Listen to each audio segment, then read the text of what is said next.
y en este video revisaremos conceptos asociados a ortogonalidad. Es decir, ¿qué es? ¿Cómo podemos usarla y obtenerla?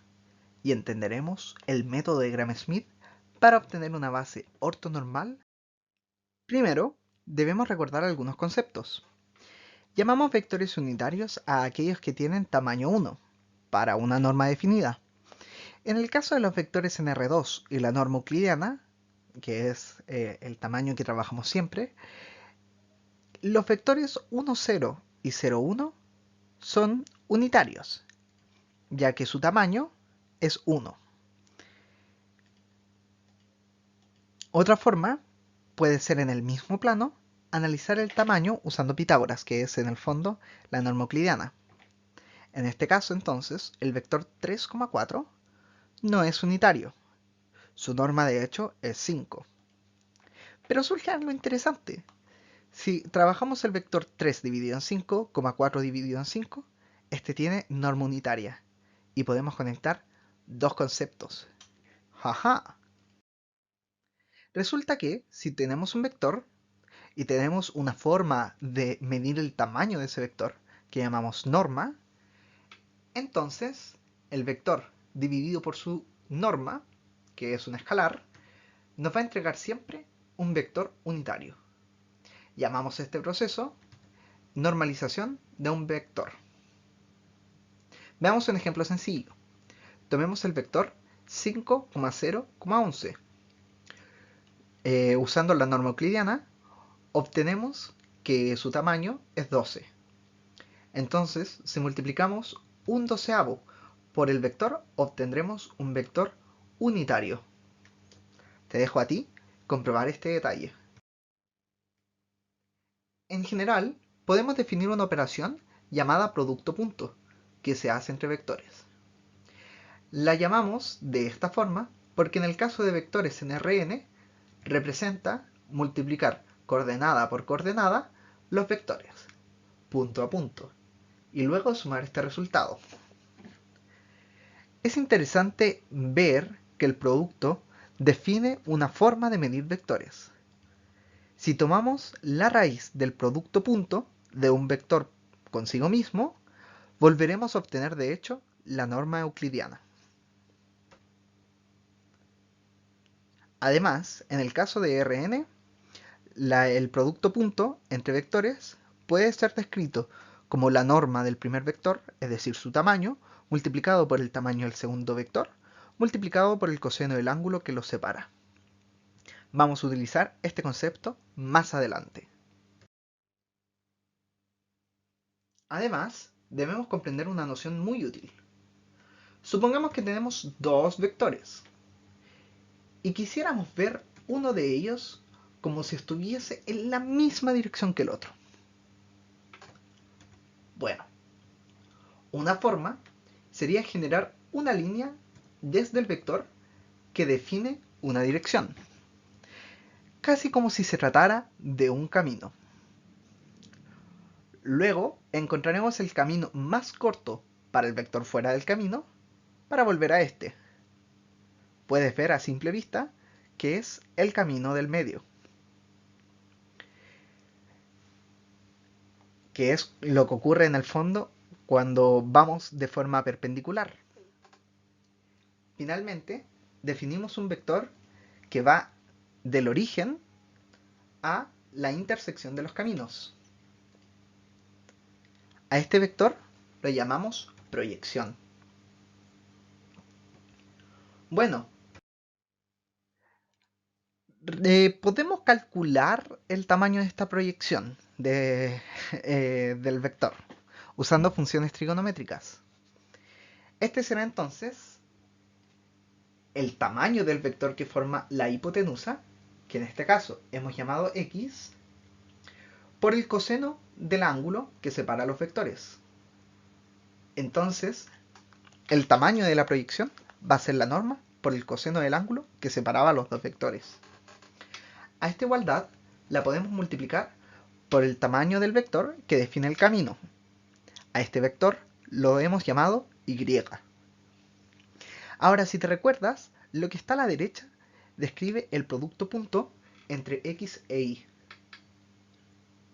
Y a continuación podemos dividir por la longitud de y para obtener el tamaño del vector proyección. Ahora fíjate que esto es simplemente un número, no representa un vector. Entonces, ¿qué hacemos? ¿Cómo podemos conseguir el vector proyección? Aquí entran en juego los vectores unitarios.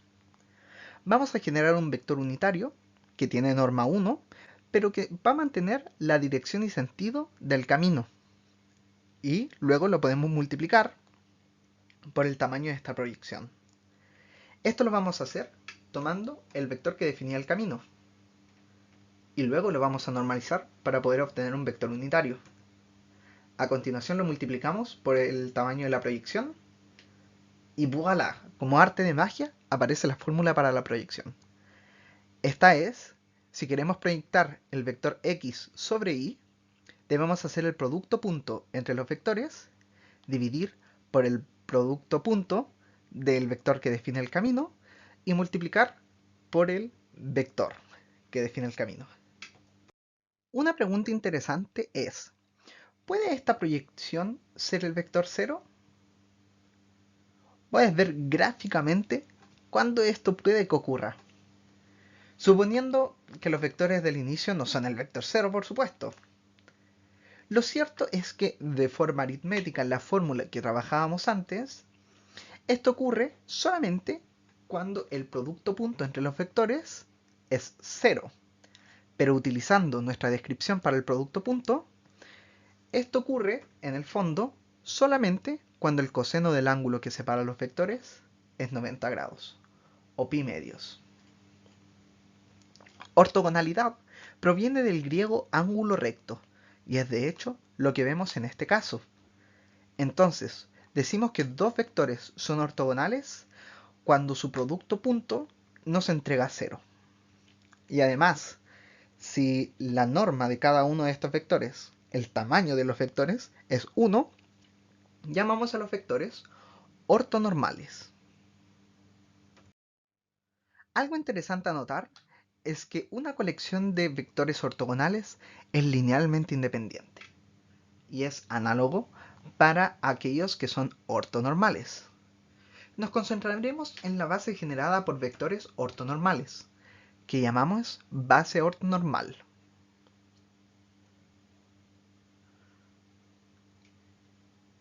Aquí tenemos la construcción del subespacio vectorial generado por la base ortonormal.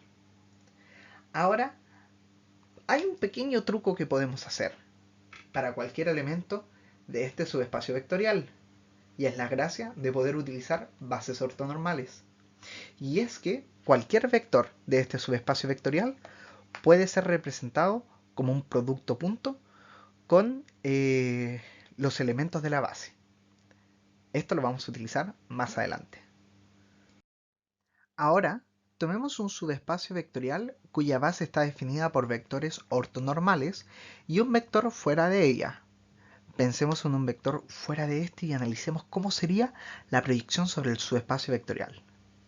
Por ejemplo, tomemos un plano en R3, definido por vectores ortogonales, y un vector fuera de dicho plano. En este caso, he tomado el vector 1, 0, 0 y 0, 1, 0, que en R3 definen un plano. Y en este caso particular, ese plano es el XY. Luego, tomemos un vector fuera de este plano, que está en color celeste, y analicemos la proyección sobre el subespacio vectorial en color rojo, el plano. Este obedece la fórmula que aparece en la esquina.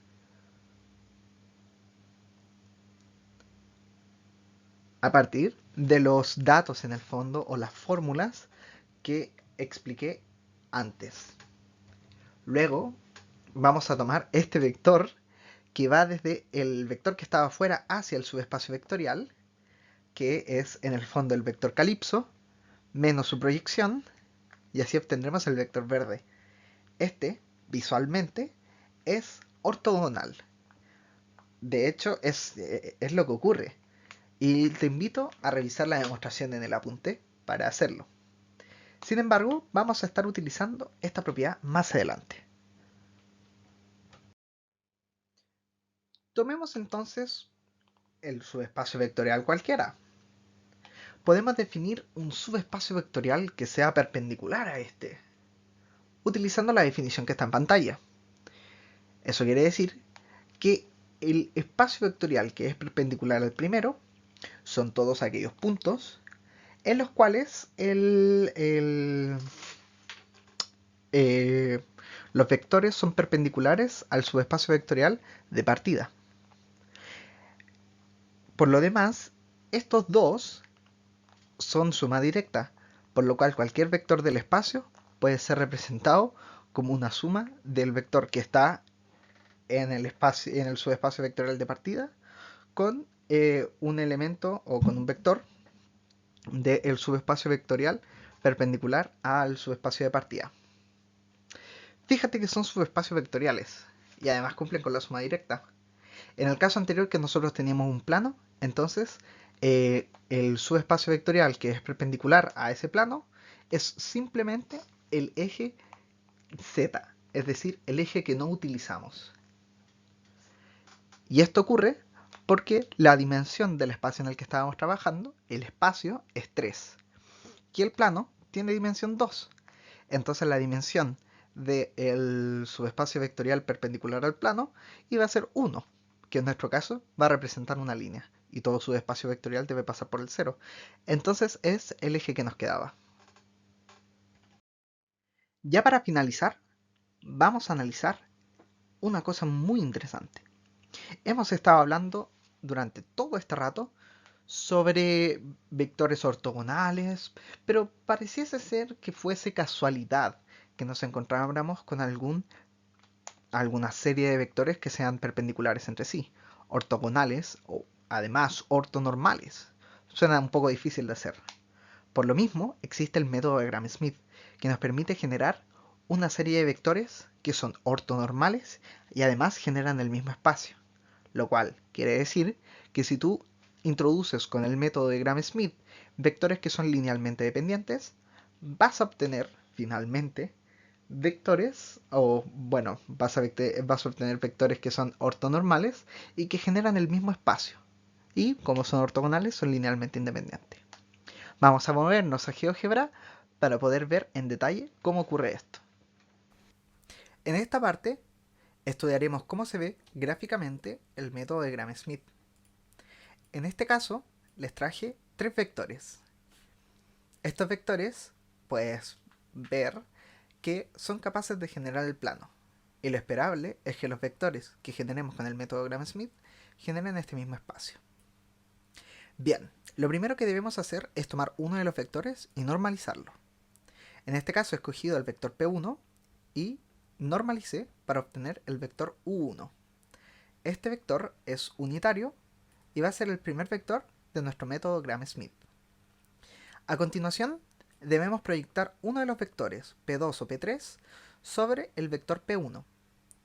En este caso he escogido el vector P2. Proyectamos el vector P2 sobre P1. Fíjate que la línea punteada verde va en la misma dirección que la línea P1. Eso es la proyección. Y a continuación debemos conectar P2 con la proyección. ¿Ya? Nuestro segundo vector con la proyección. Este vector, como habíamos visto antes, es perpendicular a P1 y más aún es perpendicular a nuestro primer vector unitario. Lo único que nos queda para que este nuevo vector sea unitario es normalizarlo. Y así lo obtenemos. Luego nos queda estudiar el tercer vector. Lo que haremos va a ser estudiar el plano generado por los dos vectores iniciales, por P1 y P2. Luego vamos a proyectar el vector que nos resta sobre este plano. Fíjate entonces que el vector verde está en el plano generado por P1 y por P2.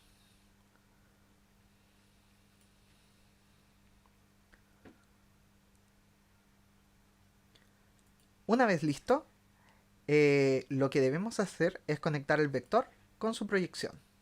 Como habíamos estudiado antes, este vector va a ser perpendicular tanto al primer vector que hicimos como al segundo vector que hicimos. Y lo único que necesitamos para que sea unitario es normalizarlo. Así tenemos nuestros tres vectores que son ortonormales. Ahora sé que es un poco difícil de ver de esta forma, así que vamos a hacer un pequeño truquito con GeoGebra y vamos a conectarlos todos en el centro. Y vamos a quitar los tres vectores con los que partimos. Así obtenemos estos tres vectores de aquí. Estos tres vectores son ortonormales, lo cual quiere decir que son ortogonales y de norma 1, y además, como te podrás dar cuenta, generan el mismo espacio que nuestros vectores iniciales, que es todo el plano R3, o bueno, todo el espacio R3. Y eso es todo lo que le presento por hoy día. Y con esta postal nos despedimos. Cuídense.